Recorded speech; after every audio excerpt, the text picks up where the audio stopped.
I'm saying bye to all the lies and all the times you cried, saying that I wasn't right. If you're looking for a great place to buy your toys, Cokiss has a great range of figures, including your favorite ones from Hiya toys like Godzilla, King Ghidorah, the female Muto.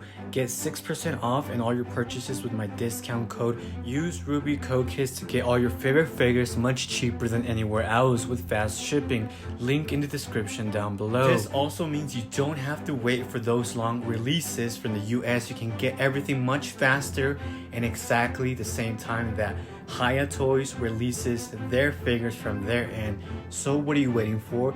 Use the link in the description, apply the code to get everything much cheaper. It's highly recommended. Thank you for watching the video.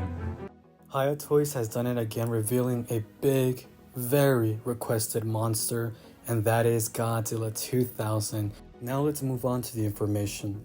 The price point is $451 USD plus shipping depending where you purchase this. Release date is for 2025 Q2, so next year, very early on.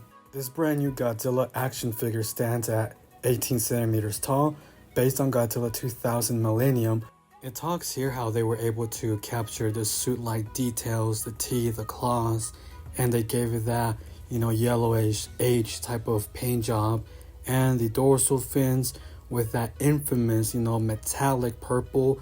It also appears like they were able to capture the, look in Godzilla 2000's eyes, and that's something very important. I think that's something that really makes this figure and, the suit stand out. For accessories, this figure comes with 2 swappable hands. That's about it. No effects or anything extra. Now it's time to give you guys my personal thoughts with this figure.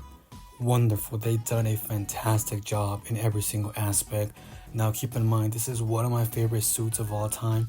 I grew up with this movie as a kid, so it does hold a very special place in my heart.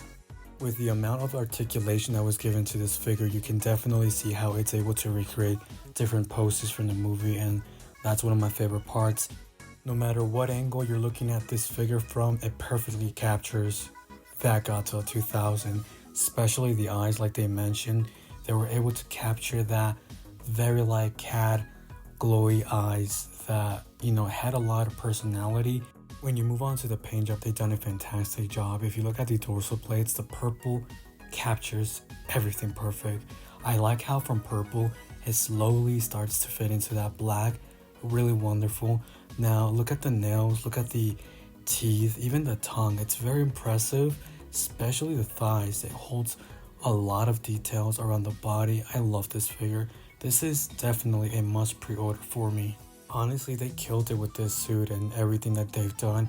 I believe I know the original sculptor, and you would be surprised who actually sculpted this. Many of us know him. I've actually got to work with this person. I'm just going to keep it anonymous for personal reasons, but he did a fantastic job.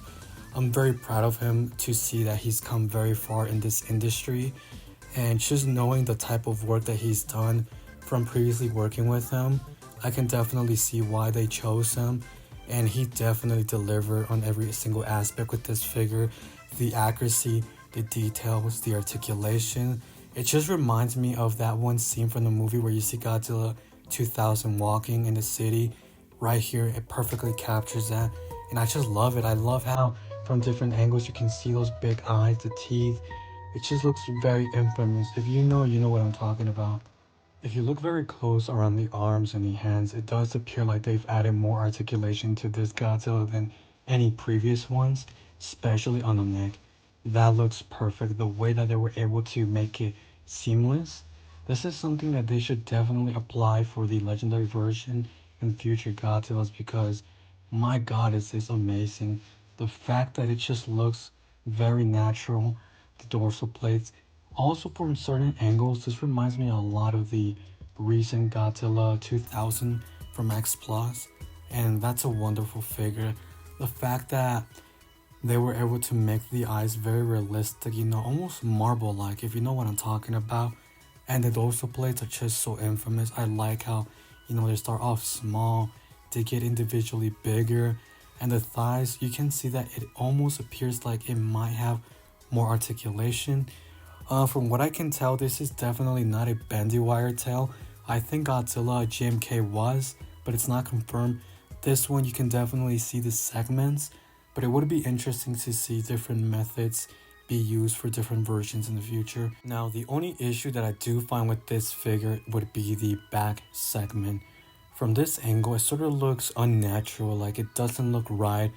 It seems like it's gonna have a difficult time turning around. Not that it matters, but I'm sure it's going to matter to most of the people out there who, really care for articulation. But that's just like a small gripe that I've noticed.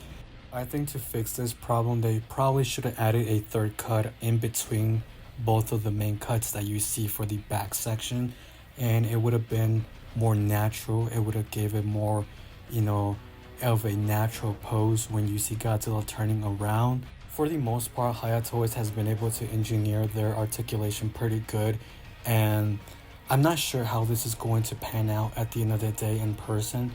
Like I've said, this is just from experience that I have, just spotting little imperfections or things that could be a problem for the future.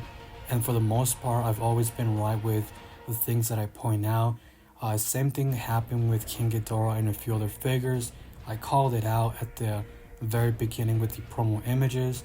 Turns out that I was right.